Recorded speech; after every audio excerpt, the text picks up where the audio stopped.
ಹೊಂಡಗುಂಡಿಯಲ್ಲಿ ಎದ್ದು ಬಿದ್ದು ಬರುತ್ತಿರೋ ಆಂಬುಲೆನ್ಸ್ ಒಳಗಡೆಯಿಂದ ಮಹಿಳೆಯ ಚೀರಾಟ, ಇದೆಲ್ಲದರ ಜೊತೆಗೆ ಎದುರಿಗೊಬ್ಬ ವ್ಯಕ್ತಿ ಸಹಾಯಕ್ಕಾಗಿ ಅಂಗಲಾಚೋದು, ಈ ಎಲ್ಲ ದೃಶ್ಯಾವಳಿಗಳು ಕಂಡು ಬಂದಿದ್ದು ಉಡುಪಿಯ ಇಂದ್ರಾಳಿಯಿಂದ ರೈಲ್ವೆ ನಿಲ್ದಾಣಕ್ಕೆ ಹೋಗುವಂತಹ ರಸ್ತೆಯಲ್ಲಿ. ಇದು ಯಾವುದೇ ಪ್ರಹಸನ ಅಲ್ಲ, ಬದಲಾಗಿ ರಸ್ತೆ ದುರಸ್ತಿಗಾಗಿ ನಿತ್ಯಾನಂದ ಒಳಕಾಡು ಮತ್ತು ಬಳಗ ನಡೆಸಿರುವಂತಹ ಒಂದು ಪ್ರತಿಭಟನೆ. ಈ ಹಿಂದೆಯೂ ಸಾಕಷ್ಟು ವಿಭಿನ್ನ ರೀತಿಯ ಪ್ರತಿಭಟನೆಯಿಂದ ಹೆಸರು ಮಾಡಿದವರು ನಿತ್ಯಾನಂದ ಒಳಕಾಡವರು. ಆದರೆ ಏನೇ ಮಾಡಿದರೂ ನಮ್ಮವರಿಗೆ ತಲುಪೋದೇ ಇಲ್ಲ, ಯಾಕೆಂದರೆ ಯಾವುದೇ ಪ್ರತಿಭಟನೆಗಳು ಅವರಿಗೆ ಲೆಕ್ಕಕ್ಕೆ ಇಲ್ಲ ಅನ್ನುವಂತಾಗಿದೆ. ಪ್ರತಿನಿತ್ಯ ಜನ ನರಕ ಯಾತನೆಯನ್ನು ಅನುಭವಿಸ್ತಾ ಇದ್ದಾರೆ.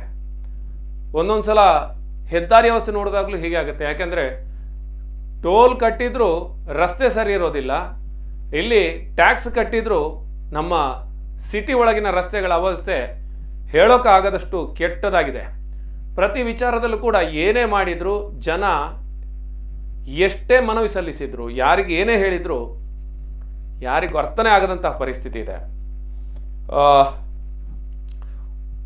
ಇಂದ್ರಾಳಿಯಲ್ಲಿ ನಡೆದ ಘಟನೆ ಇದು. ಉಡುಪಿ ಇಂದ್ರಾಳಿ ಬ್ರಿಡ್ಜ್ನಿಂದ ರೈಲ್ವೆ ನಿಲ್ದಾಣದವರೆಗಿನ ರಸ್ತೆ ಸಂಪೂರ್ಣವಾಗಿ ಹದಗೆಟ್ಟಿದ್ದು 1.5-2 ವರ್ಷದಿಂದ ಪ್ರಯಾಣಿಕರು ಹಿಂಸೆ ಅನುಭವಿಸ್ತಾ ಇದ್ದಾರೆ. ಅಲ್ಲಿ ತಮ್ಮ ಜೀವನೋಪಾಯಕ್ಕಾಗಿ ರಿಕ್ಷಾವನ್ನು ಇಟ್ಕೊಂಡು ಓಡಾಡಿಸುವಂಥವರು ಪ್ರತಿನಿತ್ಯ ರಿಕ್ಷಾ ಓಡಾಟ ಮಾಡೋದ್ರ ಜೊತೆ ಅದಕ್ಕೆ ಹೆಚ್ಚುವರಿ ಖರ್ಚು ಮಾಡಬೇಕಾಗುತ್ತೆ. ಯಾಕೆಂದರೆ ಈ ಹೊಂಡಗುಂಡಿಯಲ್ಲಿ ಹೋಗಿರುವಂಥ ರಿಕ್ಷಾದ ಪಾರ್ಟ್ಸ್ಗಳು ಹೋಗೋದಾಗಲಿ, ಅದೇ ರೀತಿಯಾಗಿ ಖಾಸಗಿ ವ್ಯಕ್ತಿಗಳ ವಾಹನಗಳಿರ್ಬೋದು, ರಸ್ತೆಯಲ್ಲಿ ಸಂಚರಿಸೋದು ಬಹಳಷ್ಟು ಕಷ್ಟನೇ ಆಗಿದೆ. ಆದರೆ ಇದಕ್ಕೆ ಯಾವುದು ಕ್ಯಾರೆ ಅನ್ನಿತ್ತಿಲ್ಲ. ಎಷ್ಟೇ ಮನವಿ ಸಲ್ಲಿಸಿದ್ರು ಯಾರು ಈ ಬಗ್ಗೆ ಗಮನನೇ ಕೊಡ್ತಾ ಇಲ್ಲ. ಬಹುಶಃ ಈ ಹೋರಾಟದಿಂದಾದರೂ ಜನನಾಯಕರ ಕಣ್ಣು ತೆರೆದರೆ ಒಳ್ಳೆಯದು ಅನ್ನೋದೇ ಈ ಹೋರಾಟಗಾರರ ಒಂದು ಆಗ್ರಹ.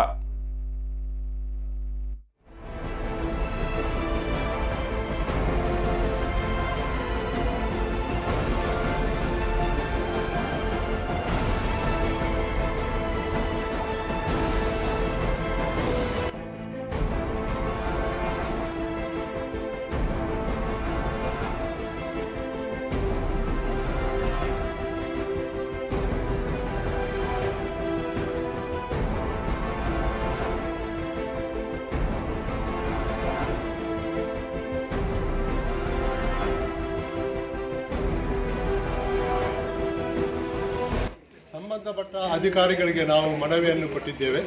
ಆದಾಗ್ಯೂ ಅವರು ಏನು ಅದರ ಬಗ್ಗೆ ತೀರ್ಮಾನ ತಗೊಳ್ಳದೆ ಬದಿಗಳಲ್ಲಿ ಹುಲ್ಲು ಪೊದೆ ತುಂಬಿದ್ದುಕೊಂಡು ಹಾಗೂ ಆಟೋಗಳಿಗೆ ಹಾಗೂ ಬರುವ ಪ್ರಯಾಣಿಕರಿಗೂ ಕೂಡ ಎಲ್ಲ ವಾಹನಗಳಿಗೆ ತೀರಾ ಒಂದು ರೀತಿಯಲ್ಲಿ ಅನಾನುಕೂಲವಾಗುತ್ತದೆ. ಅಷ್ಟು ಮಾತ್ರವಲ್ಲದೆ ಅದಕ್ಕೆ ಕಾಂಕ್ರೀಟಿನ ತ್ಯಾಪೆ ಹಾಕಿ ಆ ತ್ಯಾಪೆಯು ಕಾಂಕ್ರೀಟ್ ಡಾಮರ್ ಹೋಗಿ ಕಾಂಕ್ರೀಟ್ ಉಳಿದಿದೆ, ಅದರ ಒಂದು ಕತ್ತಿಯ ಬಾಯಿ ಅಂತ ಇದ್ದು ಟೈರ್ಗಳೆಲ್ಲ ಬರಲಿಕ್ಕೆ ಆಗದ ಆ ರೀತಿಯಲ್ಲಿ ಪಂಚರ್, ಇನ್ನಿತರ ಬೇರಿಂಗ್, ಆಕ್ಸಿಲ್ ಆಟೋದವರದ್ದು ಈ ಎಲ್ಲ ಸಂಗತಿಗಳ ಈ ರೀತಿಯಲ್ಲಿ ಬಿಡಿ ಭಾಗಗಳು ಕೂಡ ಹಾಳಾಗಿ ಹೋಗುತ್ತವೆ. ಅಷ್ಟು ಮಾತ್ರವಲ್ಲದೆ ನಮ್ಮ ಮಣಿಪಾಲ್ ಆಸ್ಪತ್ರೆಯು ದೇಶಾದ್ಯಂತ ಒಂದು ಪ್ರಮುಖವಾದ ಆಸ್ಪತ್ರೆ ಆಗಿರುವುದರಿಂದ ಪ್ರಯಾಣಿಕರು ಇಲ್ಲೇ ಬಂದು ಇಳಿತಾರೆ, ಇಲ್ಲಿಂದ ಮುಂದೆ ಹೋಗುತ್ತಾರೆ. ಈ ನಿಲ್ದಾಣದಿಂದ ಅನೇಕ ರೋಗಿಗಳು, ಉದಾಹರಣೆಗೆ ಹೃದಯ